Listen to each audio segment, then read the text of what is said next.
விசிக கருத்தியலால் கட்டப்பட்ட கட்சி, சுயநலத்தால் கட்டப்பட்ட கட்சி அல்ல, ஆதாயத்தால் கட்டப்பட்ட கட்சி அல்ல, குறுகிய அரசியலுக்காக உருவாக்கப்பட்ட கட்சி அல்ல. அது ஒரு கொள்கையை முன்வைத்து உருவாக்கப்பட்ட கட்சி. அந்த கொள்கையை உள்வாங்கித்தான் அங்கே ஒவ்வொருவரும் பயணிக்கிறோம்.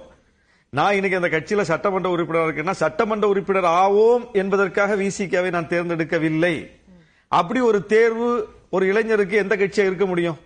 அதுவும் ஒரு தலித் அல்லாத தரப்பிலிருந்து இருந்து வரக்கூடிய இளைஞர் சட்டமன்ற உறுப்பினர் ஆகணும் என்பதற்காக விசிகாவை போய் தேர்ந்தெடுப்பாரா?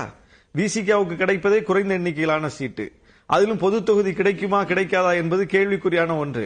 அப்படி ஒரு நிலையில் அந்த கட்சி இருக்கும்போது 15 ஆண்டுகளுக்கு முன்னாலே அந்த கட்சியை நாங்க தேர்வு செஞ்சு அந்த கட்சிக்குள்ள பயணிக்கிறோம். 15 ஆண்டு கால பயணம். அப்போ கருத்தியல் ஈர்ப்பினால் போறோம். இந்த தலைவர் கருத்தியல்ல உறுதியான தலைவர். இவரை பின்பற்றினால் நாமும் அந்த கருத்தியலில் உறுதியாக பயணிக்க முடியும். அந்த சுதந்திரம் நமக்கு